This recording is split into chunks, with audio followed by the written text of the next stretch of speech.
गर्मी में 100 फीट लंबा डोसा बनाने वाली बहू। रामलाल का पूरा परिवार अपने छोटे से छोटे घर में एक साथ बैठकर बातें कर रहा होता है। बच्चे एक तरफ आपस में खेल रहे होते हैं और पूरे घर में सादगी भरा माहौल होता है।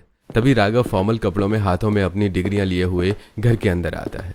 चाचू आ गए, चाचू आ गए। अरे पिंकी, चाचा को परेशान मत करो। चाचा अभी बाहर धूप से आए हैं, देखो उनके कपड़े पसीने से भीगे हुए हैं, उन्हें आराम करने दो।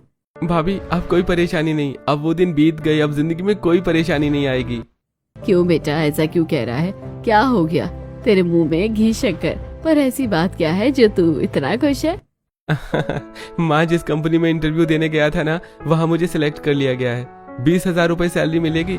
अब इसी से पूरा घर चल जाएगा, गरीबी भी दूर हो जाएगी। वाह बेटा, तूने तो हमारी खुशियों की चाबी ढूंढ ली। शाबाश मेरे भाई, तेरी मेहनत रंग ले आई। अरे बस करो तुम लोग, हर बात पर इमोशनल हो जाते हो, हंसते रहा करो। अरे नन्ना जी, ये तो खुशी के आंसू है, सब बहुत खुश हैं। चाचा, आपकी नौकरी लग गई ना? हाँ बेटा, अब चाचा भी पैसे कमाएंगे। अच्छा तो चाचा, हमें आइसक्रीम खिलाओ ना, बहुत गर्मी लग रही है। चलो बेटा, आइसक्रीम भी खिलाता हूँ और आते वक्त भगवान के लिए प्रसाद भी लाऊंगा। प्रसाद किस लिए? भाभी, आपने कहा था ना, पहली कमाई का हिस्सा भगवान को देना चाहिए, तो ये तो एडवांस सैलरी है, इसी में से सबके लिए आइसक्रीम और प्रसाद लाऊंगा। शाम को पूजा भी करेंगे। भैया, मेरे लिए कुल्फी वाली आइसक्रीम लेना। हाँ हाँ, सबकी पसंद लेकर आऊंगा। रामलाल के गरीब परिवार में खुशियों का माहौल छा जाता है। सभी के चेहरों पर मुस्कान होती है। राघव अपने भतीजे पिंकी और सूरज को लेकर घर से बाहर निकलता है और बाजार की ओर बढ़ता है। बाजार में आइसक्रीम वाले की दुकान होती है। आसपास कई खाने पीने के ठेले होते हैं। कोई पानी पूरी बेच रहा होता है तो कोई डोसा। वहीं पास के इडली और डोसा वाले ठेले पर सेजल अपनी सहेलियों के साथ खड़ी होती है और डोसा खा रही होती है। चाचा, जल्दी आइसक्रीम दिलाओ ना, बहुत तेज धूप है। अरे भैया, जल्दी बच्चों को आइसक्रीम दे दो। एक कुल्फी, एक चॉकलेट, एक मैंगो और एक ऑरेंज, सब पैक कर दो। हाँ भैया, अभी पन्नी में डाल देता हूँ। राघव की नजर एक बार बाजार में घूमती है और पास के डोसा ठेले पर जाकर रुक जाती है, जहाँ सेजल खड़ी होती है। अरे भैया, मुझे भी डोसा दे दीजिए, मेरी सहेलियों को दे दिया है और मुझे अभी तक नहीं मिला। थोड़ा इंतजार करो, डोसा बन रहा है। तुझे तो डोसा मिलेगा ही नहीं। भैया, तुझे डोसा ही नहीं देना चाहते, अपनी शक्ल देख। राघव मनी मन सेजल को देखता है और जैसे कोई परी सामने खड़ी हो, उसकी मुस्कान और चेहरा उसे एक पल के लिए रोक देता है। चाचा, क्या देख रहे हो? अरे कुछ नहीं बेटा। राघव आगे बढ़ता है, लेकिन बार बार पीछे मुड़कर सेजल को देखता रहता है। फिर धीरे धीरे वो बाजार से निकल जाता है और सेजल उसकी नजरों से ओझल हो जाती है। राघव घर पहुंचता है। प्रीति आइसक्रीम देखकर खुश हो जाती है और सभी इकट्ठा होकर आइसक्रीम खाते हैं। भैया, आइसक्रीम लेकर आए हैं। बेटा, अब कल से तुझे काम पर जाना है। हाँ माँ, कल से जल्दी उठकर भगवान के दर्शन करके काम पर जाऊंगा। ठीक है देवर जी, मैं सुबह उठा दूंगी। पूरा परिवार साथ बैठकर आइसक्रीम खाता है। फिर शाम के समय राघव अपने पैसे से प्रसाद लाकर घर के छोटे मंदिर में भगवान के सामने चढ़ाता है। शारदा और रामलाल मिलकर भगवान की आरती करते हैं और घर में शांतिपूर्ण भक्ति का माहौल बन जाता है। हे भगवान, हमारे परिवार में जो खुशियां आई हैं, उन्हें कभी हमसे मत छीनना। मेरे बेटे को हमेशा तरक्की देते रहना और मेरे बड़े बेटे विक्रम के काम में भी मदद करना। सबको अपने आशीर्वाद से संभाले रखना। पूरा परिवार साथ मिलकर पूजा करता है। घंटी की आवाज और भजन से घर का माहौल भक्तिमय हो जाता है। उसी रात सभी लोग साधारण रोटी और आलू की सब्जी खाकर अपने अपने बिस्तर पर सो जाते हैं। घर में सन्नाटा फैल जाता है। अगली सुबह राघव फॉर्मल कपड़ों में तैयार होकर ऑफिस जाने के लिए निकल रहा होता है। पापा, मम्मी, आशीर्वाद दीजिए, मैं ऑफिस के लिए निकल रहा हूँ। जुग जुग जियो मेरे बेटे, जुग जुग जियो। बेटा तो कामयाबी की ऊंचाइयों को हासिल करेगा। मेरा आशीर्वाद हमेशा तेरे साथ है। देवर जी, दही शक्कर खाकर जाइए, शुभ होता है। नीलम राघव को दही शक्कर खिलाकर मुंह मीठा करती है और राघव ऑफिस के लिए निकल जाता है। थोड़ी देर बाद विक्रम भी अपनी मजदूरी के कपड़े पहनकर तेज धूप में काम के लिए निकल जाता है। राघव ऑफिस पहुंचकर अपने कैबिन में बैठकर काम करने लगता है। तभी मैनेजर आता है। राघव, तुम बहुत अच्छा काम कर रहे हो, गुड लक। आगे भी ऐसे ही काम करते रहो। अगले महीने प्रमोशन भी मिलेगा और सैलरी भी बढ़ेगी। तुम जल्दी अच्छे से सेट हो जाओगे। जी सर, जरूर। राघव पूरे ध्यान और लगन से अपने काम में लग जाता है। वहीं दूसरी तरफ विक्रम तेज धूप में पसीने से भीगा हुआ सड़क निर्माण के काम में ईंटें तोड़ रहा होता है। अरे इस तरह तेज धूप में मैंने न जाने कितनी ईंटें तोड़ी है और न जाने कितनी तरह की मजदूरियां की है, और आज मेरे भाई ने नौकरी हासिल करके मेरी सारी मेहनत सफल कर दी है। आज मेरा भाई एसी के कमरे में बैठकर हाथों में लैपटॉप लिए काम कर रहा होगा और सभी उसे इज्जत से बात कर रहे होंगे। कोई उसे मेरी तरह गरीब दिहाड़ी मजदूर नहीं कहेगा। मेरी मेहनत सफल हुई, मेरी मेहनत सफल हुई। विक्रम की आंखों से आंसू और पसीना एक साथ बहते हैं और उसके चेहरे से टपकती हुई उसके हाथों पर गिरते हैं और विक्रम दोबारा अपने हाथ चलाने लगता है। इसी तरह एक महीना बीत जाता है। राघव को उसकी पहली सैलरी मिलती है और राघव अपनी पहली सैलरी लेकर एक कपड़ों की दुकान पर आता है। हाँ भैया, क्या चाहिए? भैया, मुझे 2 सुंदर साड़ी, एक पैंट शर्ट, एक कुर्ता, एक लड़की के लिए फ्रॉक, एक लड़के के लिए टी शर्ट और हाफ पैंट और एक सलवार सूट चाहिए। दुकानदार सभी कपड़े पैक करके राघव को दे देता है। राघव पैसे देकर मिठाई का डिब्बा लेकर अपने घर लौटता है। चाचा, ये क्या लेकर आए हो आप? चाचा जी मिठाई है ना, हमें दे दो ना। हाँ बच्चों, ये सब तुम्हारे लिए ही है, सब खाओ और सबको खिलाओ। बेटा, ये इतने सारे पैकेट में क्या लेकर आया है? पापा, इन पन्नियों में मैंने अपनी पहली कमाई से आप सबके लिए कपड़े लिए हैं। आपके लिए कुर्ता, मम्मी और भाभी के लिए साड़ी, बच्चों के लिए कपड़े, बहन के लिए सलवार सूट और भैया के लिए शर्ट पैंट। राघव सभी को कपड़े देता है। रामलाल को धोती कुर्ता, शारदा और नीलम को साड़ी, बच्चों को नए कपड़े, प्रीति को सलवार सूट और विक्रम को शर्ट पैंट देता है। छोटे, ये मेरे लिए क्यों खरीदा? मेरे पास तो वैसे भी कपड़े हैं, इतने पैसे क्यों खर्च किए? अरे भैया, मुझे वो दिन याद है जब आपने महीने भर मेहनत करके पैसे जुटाए थे और अपनी शादी के लिए एक अच्छा सा कपड़ा लेना चाहते थे, पर अपनी शादी पर अपने लिए अच्छे कपड़े लेने की बजाय आपने मेरे लिए कपड़े खरीदे थे और खुद सस्ती सी शेरवानी भाड़े पर लेकर पहनी थी। और आज भी जब हम कहीं बाहर जाते हैं, आप हम सभी को अच्छे से अच्छे कपड़े पहनने की कोशिश कराते हैं और खुद फटे पुराने कपड़े पहनते हैं। ये कपड़ा आपके उस प्यार का बदला तो नहीं चुका सकता, पर राघव भावुक होकर अपनी बात पूरी नहीं कर पाता है। साथ ही पूरा परिवार भी भावुक हो जाता है। सभी की आंखों में आंसू आ जाते हैं। वहीं राघव और विक्रांत आपस में लिपटकर रो पड़ते हैं। अरे बस कीजिए आप दोनों, राम लखन, अच्छा सभी को रुला कर ही मानोगे। देवा जी, मैंने खाना बना दिया है, हाथ मुंह धोकर खाना खाने बैठिए। पूरा परिवार खाने बैठता है। ऐसे ही रात बीतती है। राघव अपने ऑफिस में मेहनत और लगन से काम करने लगता है। वहीं विक्रम अपनी मजदूरी और मेहनत से करने लगता है। धीरे धीरे घर के हालात बदलने लगते हैं। हर महीने राघव सभी के लिए नए कपड़े, मिठाइयाँ और घर का राशन लेकर आता है। इसी तरह 4 महीने बीत जाते हैं। भाभी, मेरा टिफिन पैक कर दिया, मुझे ऑफिस के लिए लेट हो रहा है। हाँ मम्मी, मेरा और सूरज का भी टिफिन पैक कर दो, हमें भी स्कूल जाना है। हाँ, ये लीजिए देवा जी आपका टिफिन, और बच्चों ये लो तुम्हारा टिफिन। देवा जी, आज आपके भैया जल्दी निकल गए हैं, आप बच्चों को स्कूल पहुंचा दीजिएगा। वो क्या है ना, बाहर बहुत तेज गर्मी है। हाँ भाभी, इन दोनों को स्कूल पहुंचाते हुए अपने ऑफिस के लिए निकल जाऊंगा। ठीक है राघव बेटा, तू जल्दी बच्चों को लेकर निकल जा, वरना लेट हो जाएगा। मैं भी पास के मंदिर जा रही हूँ। हाँ, कुछ औरतों ने भजन कीर्तन रखा है। राघव अपने भतीजे भतीजी को लेकर घर से निकल जाता है। वहीं थोड़ी देर बाद शारदा घर से निकलती है और पास के मंदिर में भजन कीर्तन में चली जाती है। मंदिर में औरतें भजन कर रही होती हैं। अरे बहन विमला ने तो बहुत अच्छा किया, अपने बेटे की शादी करवा दी। मैंने कल उसकी बहू देखी, बहुत ही बढ़िया और संस्कारी बहू है। बच्चे जब सेटल हो जाए तो शादी करवा देनी चाहिए, ज्यादा देर नहीं करनी चाहिए। जितनी जल्दी शादी होगी उतनी जल्दी घर बस जाएगा। सही कह रही हो बहन, सही कह रही हो बहन। मेरा राघव बेटा भी तो अब सेटल हो गया है, अच्छी नौकरी कर रहा है। मैं सोच रही हूँ उसकी शादी करवा दूँ। तुमने तो अपने विक्रम की शादी भी कर दी थी, अब छोटा बेटा भी सेटल हो गया है, तो देर क्यों कर रही हो? शादी करवा दो, वरना गरीब घर में लड़की भी नहीं मिलेगी। ऐसे कैसे कोई लड़की नहीं मिलेगी? मेरा बेटा भी अब ऑफिस में काम करता है, पूरा घर वही चला रहा है। अगर ऐसा है तो फिर करवा दो कोई अच्छी लड़की से। हाँ, मैं ढूंढूंगी। अभी मंदिर आई हूँ तो पंडित जी से बात कर लेती हूँ। शारदा मंदिर की सीढ़ियों पर बैठकर पंडित जी के पास पहुंचती है। राम राम शारदा बहन, कहिए क्या काम है? पंडित जी, मैं शारदा पास में रहती हूँ। मेरा एक छोटा बेटा है, ऑफिस में काम करता है, उसकी शादी करवानी है। कोई अच्छी लड़की हो तो बताइए। आप घर जाइए, मैं कल लड़कियों की फोटो और बायोडाटा लेकर आता हूँ। अपने बेटे को भी बिठा कर रखना, हम दोनों मिलकर अच्छी लड़की चुन लेंगे। शारदा पंडित जी से बात करके घर लौट आती है। ऐसी रात बीतती है। अगले दिन रविवार होता है। पंडित जी ढेर सारी लड़कियों के फोटो और बायोडाटा लेकर रामलाल के घर आते हैं और पूरा परिवार के साथ बैठकर ढेर सारी लड़कियों की फोटो दिखाने लगते हैं। ये देखिए शारदा बहन, ये लड़की कैसी है?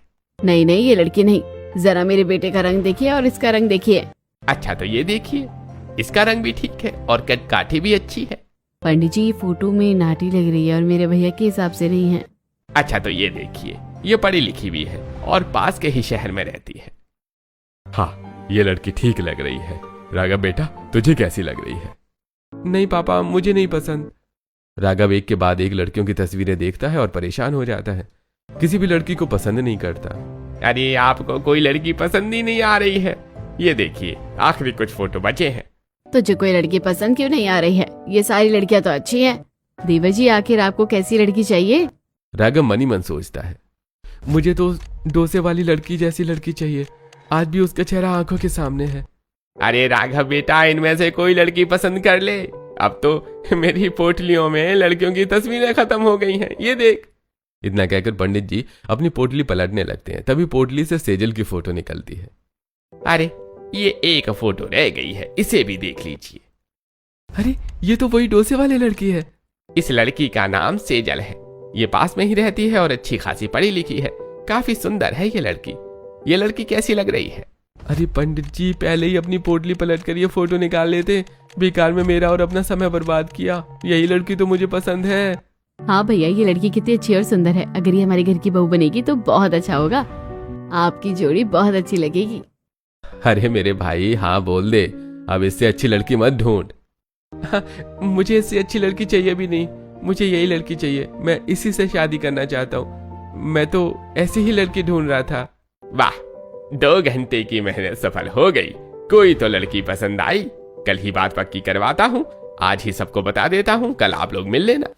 इतना कहकर पंडित जी घर से निकल जाते हैं और सेजल के घर पहुंचते हैं और राघव की फोटो दिखाते हैं।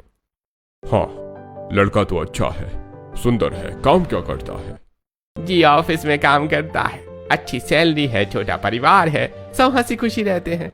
हमें घर से कोई परेशानी नहीं है। परिवार अच्छा होना चाहिए। आप इन्हें बुला लीजिए। तभी सेजल किचन से डोसा बनाकर लेकर आती है और पंडित जी के सामने रखती है। अरे अरे बेटी, ये डोसा मेरे सामने क्यों रख रही हो? पंडित जी, ये डोसा मैंने अपने हाथों से बनाया है। आप एक बार टेस्ट तो कीजिए। अरे अरे नहीं नहीं बेटी, इसकी क्या जरूरत है? पंडित जी, एक बार हमारी बेटी के हाथ का डोसा टेस्ट तो कीजिए। हमारी बेटी बहुत ही अच्छा डोसा बनाती है। वाह सेजल बेटी, क्या डोसा बनाया है। साक्षात माँ अन्नपूर्णा का स्वाद है तेरे हाथ में। मैं लड़के वालों को जरूर बताऊंगा कि तू बहुत अच्छा डोसा बनाती है। डोसा खाकर पंडित जी चले जाते हैं। ऐसे ही आज का दिन बीतता है। अगले दिन राघव का पूरा परिवार तैयार होकर सेजल के घर रिश्ता लेकर पहुंचता है। जी, आपका बेटा हमें पसंद है और आपके बेटे में कोई कमी नहीं है। जी, मेरा बेटा खड़ा सोना है। खड़ा सोना अकेले पूरे घर की जिम्मेदारी संभालता है। ये लड़का कितना शांत स्वभाव का है। मुझे ऐसे ही लड़के अच्छे लगते हैं।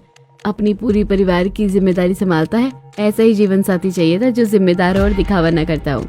सेजल अपने माता पिता को इशारे से हाँ कर देती है और दोनों परिवारों की रजामंदी से शादी तय हो जाती है। पंडित जी मुहूर्त निकालते हैं। मुहूर्त के दिन राघव बारात लेकर धूमधाम से सेजल के घर पहुंचता है और शादी होती है। फिर सेजल को दुल्हन बनाकर घर लाया जाता है।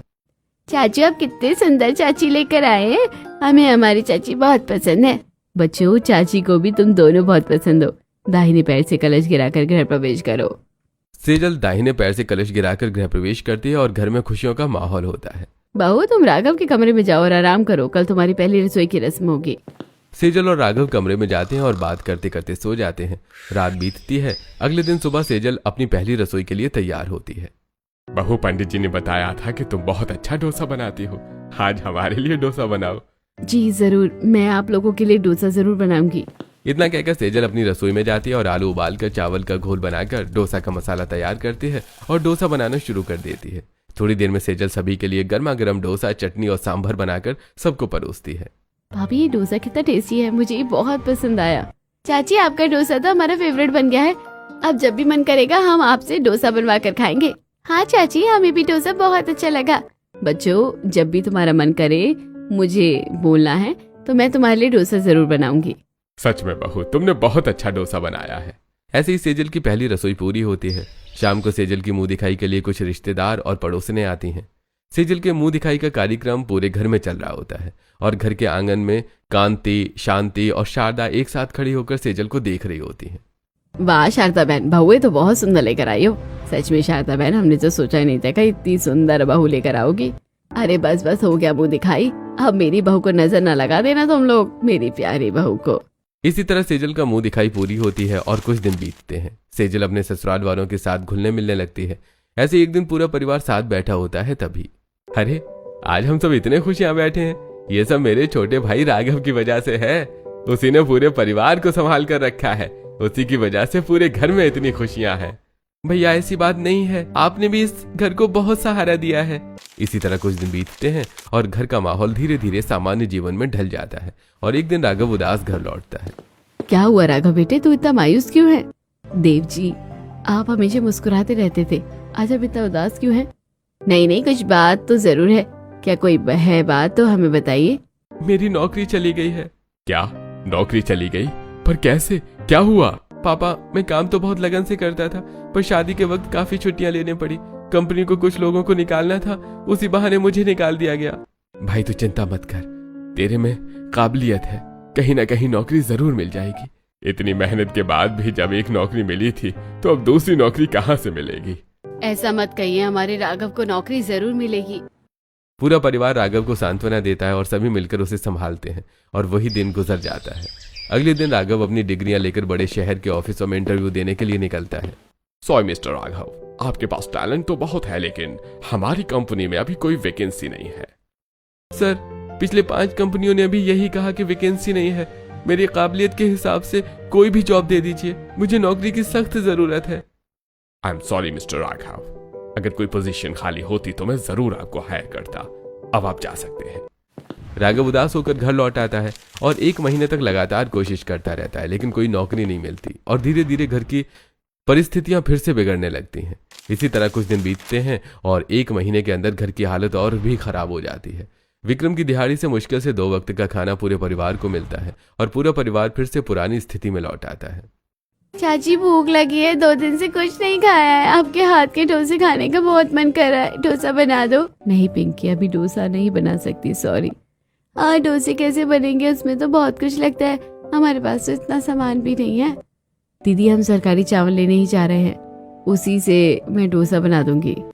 तेज धूप में पूरा परिवार सरकारी राशन की दुकान से चावल लेकर घर लौटता है और हाथों में भारी बोझ लिए सभी लोग थक कर आ जाते हैं।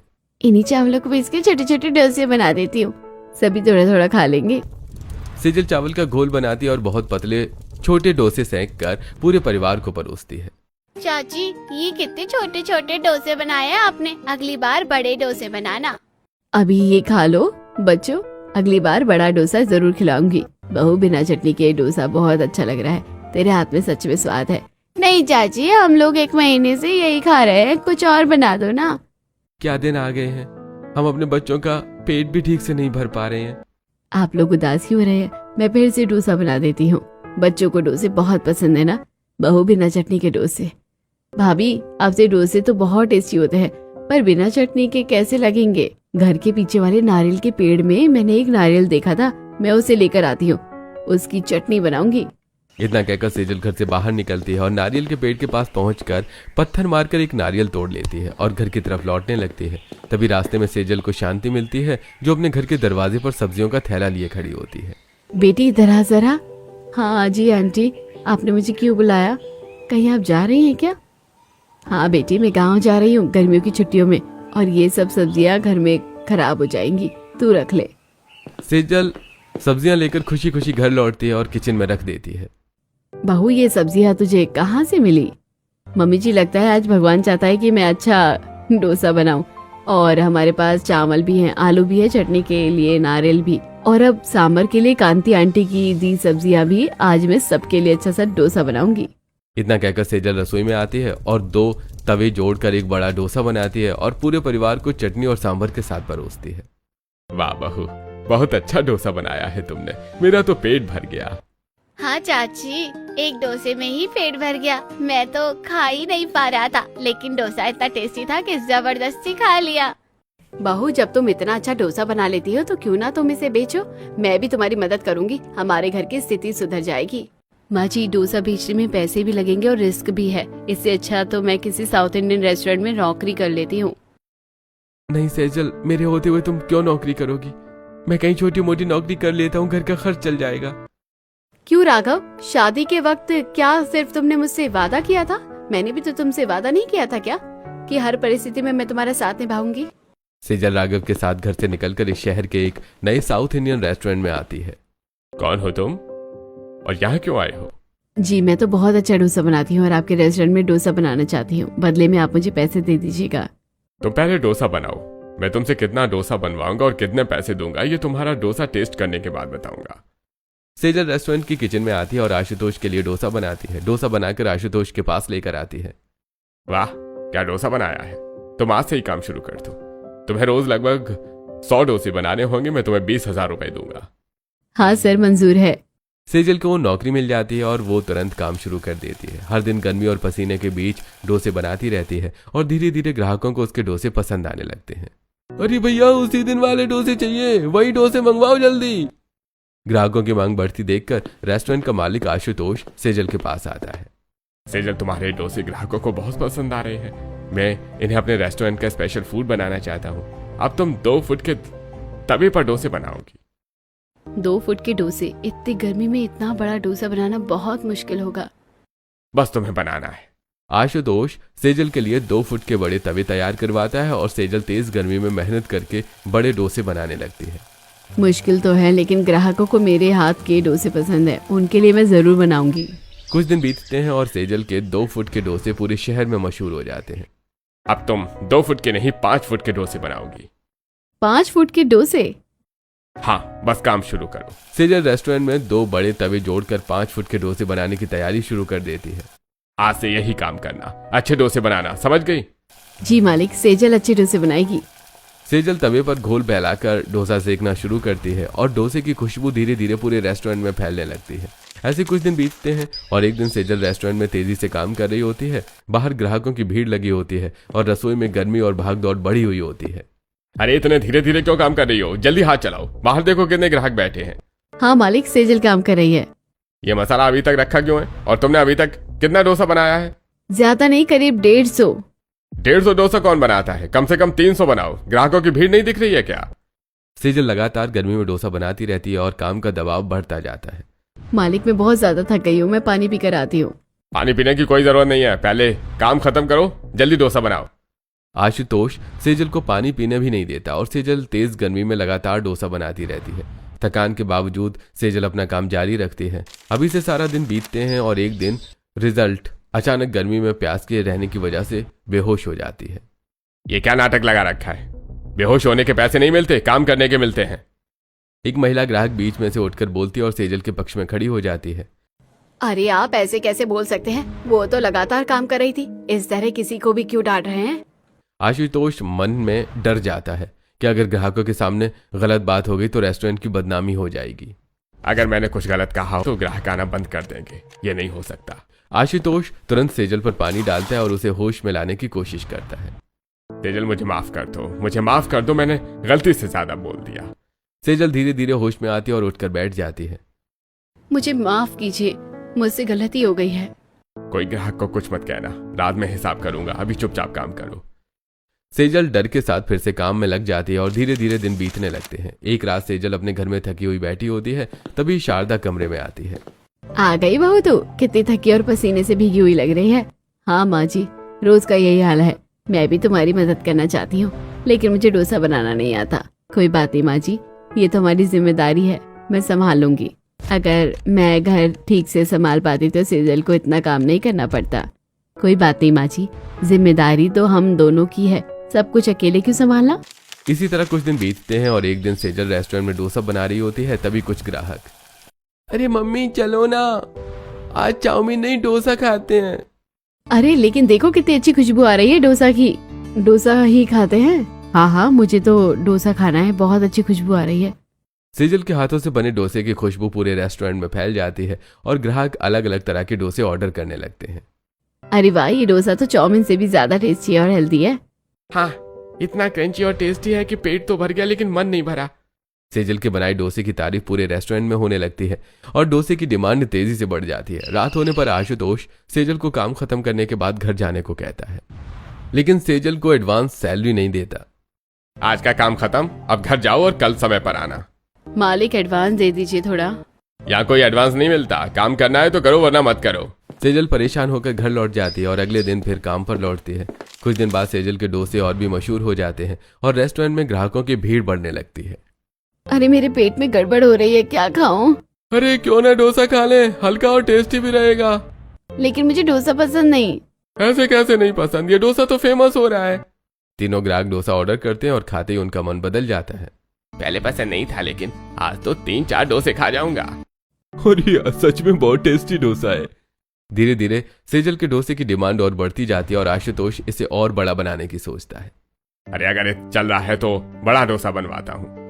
सेजल लगातार 10 फीट, 20 फीट और 100 फीट तक का डोसा बनाने लगती है, जिससे काम का दबाव बढ़ जाता है। एक दिन सेजल आशुतोष से सैलरी बढ़ाने की बात करती है, लेकिन आशुतोष मना कर देता है और सेजल को घर भेज देता है। इतना काम बढ़ गया है कि लेकिन सैलरी नहीं बढ़ेगी। मैं अब काम नहीं कर सकती। काम करना है तो करो, वरना छोड़ दो।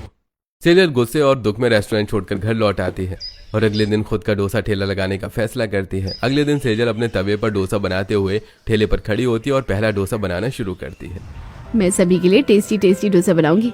मालिक ने काम से निकाला तो क्या हुआ, मेरे हाथों का स्वाद कोई नहीं बदल सकता। सेजल डोसा बनाना शुरू करती है और धीरे धीरे उसकी खुशबू आसपास फैल जाती है। सेजल ठेले पर डोसा बनाते हुए तेज गर्मी में परेशान खड़ी होती है। तभी कमलेश सेजल के पास आकर खड़ा हो जाता है और सेजल को देखता है। सेजल, तुम्हारी वजह से कितनी मेहनत बढ़ गई है। पहले रेस्टोरेंट में आराम से काम चलता था और अब अलग ठेला लगाना पड़ा। कोई बात नहीं, सब जिम्मेदारियां मेरी नहीं है। अगर मैं नहीं संभालूंगी तो कौन संभालेगा। कमलेश सेजल को समझाकर चला जाता है और सेजल फिर से अपने डोसे के ठेले पर काम में लग जाती है। अगली सुबह सेजल फिर से अपना ठेला सड़क किनारे लगाती है और तेज धूप में डोसा बनाना शुरू करती है। इतनी गर्मी है, क्या करूं, ऊपर से पानी भी नहीं है, लेकिन ग्राहकों के लिए तो डोसा बनाना ही पड़ेगा। सेजल तेजी से डोसा बनाना शुरू करती है और कुछ ही देर में ग्राहकों की भीड़ लग जाती है। अरे आप तो सब ठेले पर आ गई। मैं तो रेस्टोरेंट में गया था, वहाँ आपका स्वाद बिल्कुल अलग था। हाँ मैम, मुझे डोसा वैसे पसंद नहीं, लेकिन आपके हाथों का डोसा बहुत पसंद है। जल्दी बनाइए। हाँ हाँ, आप लोग बैठिए, मैं सबके लिए डोसा तैयार करती हूँ। सेजल तेजी से सभी ग्राहकों के लिए डोसा बनाती है और सभी लोग खुशी से खाने लगते हैं। दिन बीतता है और अगले दिन सेजल फिर से ठेले पर डोसा बेच रही होती है। तभी उसके सामने एक बड़ी कार आकर रुकती है। ये इतनी बड़ी कार किसकी है? कार के अंदर से 2 लोग उतरते हैं, एक मनीष मल्होत्रा और दूसरा मोन्टू। तुम ही डोसा बनाने वाली सेजल हो? जी मैं ही हूँ। मेरी बेटी और बेटे के लिए डोसा बनाओ। तब तक बनाओ जब तक उनका पेट न भर जाए। ऐसे कैसे पेट भरेगा? एक दो डोसे से क्या होगा? सेजल आत्मविश्वास से मनीष और मोन्टू की बात सुनती है और चुनौती स्वीकार कर लेती है। मैं 1-2 नहीं 2 फुट का डोसा बनाऊंगी और आपके बेटे का पेट जरूर भर दूंगी। 100 फीट का डोसा? अगर ऐसा कर दिया तो मैं तुम्हें 50,000 रुपए दूंगा। सेजल तुरंत काम शुरू करती है और 2 बड़े तवे जोड़कर डोसा बनाना शुरू करती है। सेजल छोटे छोटे डोसे बनाकर आपस में जोड़ती है और धीरे धीरे विशाल 100 फीट का डोसा तैयार कर देती है। इतना बड़ा डोसा कैसे खाऊंगा मैं? सेजल 100 फीट का डोसा मोन्टू को परोसती है और मोन्टू खाना शुरू करता है। अरे बस बस, अब और नहीं, मेरा पेट भर गया। सच में पेट भर गया? इतना बड़ा डोसा और सिर्फ इतना ही? मैंने कहा था ना, 100 फुट का डोसा ही आपके पेट को भर सकता है। यह तो चमत्कार है वरना इसका पेट कभी नहीं भरता। मनीष मल्होत्रा सेजल को 50,000 रुपए इनाम देता है और अपने बेटे के साथ वहां से चला जाता है। इस घटना के बाद सेजल का डोसा पूरे इलाके में और भी मशहूर हो जाता है और लोगों की भीड़ हर दिन बढ़ने लगती है। एक दिन दूसरे शहर से राजेश, शर्मिला और मीनाक्षी सेजल के ठेले के पास आते हैं और भीड़ देखकर उत्साहित हो जाते हैं। हाँ भाई, चलो चलो डोसा खाने चलते हैं, बहुत दिन हो गए हैं बाहर का डोसा खाए हुए। हाँ, मैंने भी इसके सॉफ्ट एग डोसे के बारे में बहुत सुना है। आज जरूर टेस्ट करेंगे। मैं भी देखना चाहती हूँ आखिर ये सॉफ्ट एग डोसा कैसा होता है। तीनों सेजल के ठेले पर पहुंचते हैं और सेजल मुस्कुराती हुई उनका स्वागत करती है। बताइए आंटी, क्या लेंगे आप लोग? अपना स्पेशल सॉफ्ट एग डोसा दीजिए ना। जी अभी देती हूँ। सेजल तेजी से सॉफ्ट एग डोसा तैयार करती है और ग्राहकों को परोस देती है। राजेश, शर्मिला और मीनाक्षी डोसा खाते ही खुश हो जाते हैं और तारीफ करने लगते हैं। वाह, ये सॉफ्ट एग डोसा कितना ज्यादा टेस्टी है, लेकिन इतना बड़ा है कि पूरा खत्म भी नहीं हो रहा। सच में कीमत के हिसाब से ये सबसे बेस्ट है। 1-2 छोटे डोसे से अच्छा है पूरा सॉफ्ट एग डोसा। पूरा परिवार खा सकता है। सच में क्या स्वाद है बेटा, तेरे हाथों में तो जादू है। सभी लोग सेजल के डोसे की खूब तारीफ करते हैं और धीरे धीरे सेजल के ठेले की पहचान और बढ़ने लगती है। कुछ ही समय में सेजल की कमाई बढ़ जाती है और वो अपने ठेले को एक छोटे से रेस्टोरेंट में बदल देती है। सेजल अब अपने 100 फीट डोसे को अपने नए रेस्टोरेंट में खुशी खुशी बेचती है और उसके परिवार की आर्थिक स्थिति भी धीरे धीरे सुधरने लगती है।